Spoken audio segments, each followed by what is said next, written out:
Hi, it's me again with Corel Draw Tips and Tricks, and this is part 2 about my new font called the Celtic Knot font by the gentleman at this website. And I thought I'm going to make quite a few videos on it because it's pretty cool. And I've put this in the center of the page by hitting P, and I've converted it to a curve, so it's not a text anymore. I drew a oval, and I'm going to hit P and put it in the center of the page.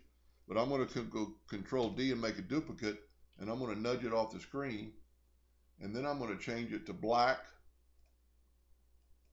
and you'll see why in just a second, in about 10 points, and I'm going to scale with object so it'll work.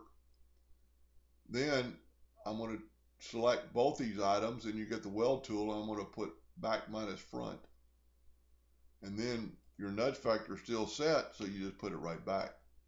That's a pretty cool effect, and then you could put any kind of text you want into it,